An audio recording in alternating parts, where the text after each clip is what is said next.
Hello welcome my new vlog. मेरो भ्लगमा हजुरलाई स्वागत छ। आजको मेरो यात्रा रहेको छ इलामसम्मको। विशेष काम परेको कारणले गर्दा म आफ्नो कलेज छोडेर इलामतर्फ लागिरहेको छु र आज जाने क्रममा एकदमै राम्रो मौसम भएको थियो र जाँदै जाँदै यो बाटोमा बनाएको एउटा भ्लग हो। एकदम हरियो वातावरण रहेको थियो। यसै गरी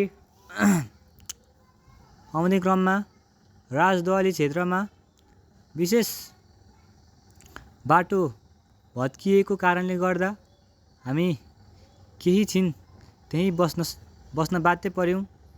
र पनि हामी धेरैजना भएको कारणले गर्दा सजिलो महसुस भएको थियो र केही समयपछि पनि बाटो नखोलेको कारणले गर्दा हामी अर्को बाटो जाने निर्णय गर्यौँ।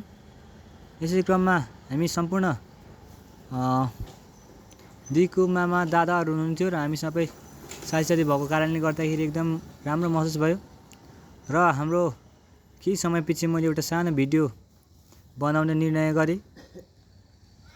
यसरी राजदुवाली खोला एकदम बढिरहेको थियो। हिजो भर्खरै हेर्नुहोस्, हिजोको बाटो बिग्रेको कारणले गर्दा एउटा ट्रक बाटो मुनि खसेको छ।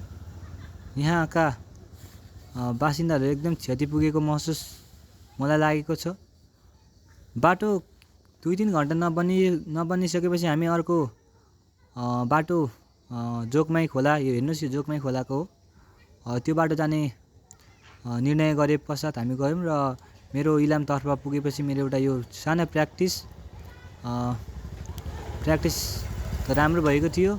विशेष कार्य भनेको मेरो यही थियो र मेरो प्र्याक्टिस एकदम राम्रो भएको थियो र आज मेरो प्र्याक्टिस थियो। अब हेरौँ भोलिको दिनमा के कस्तो हुन्छ। आज त राम्रो गरिएको छ, भोलिको दिनमा के कस्तो गरिन्छ। मेरो पर्सि दिन शुक्रबारको दिन ट्रायल परेको छ।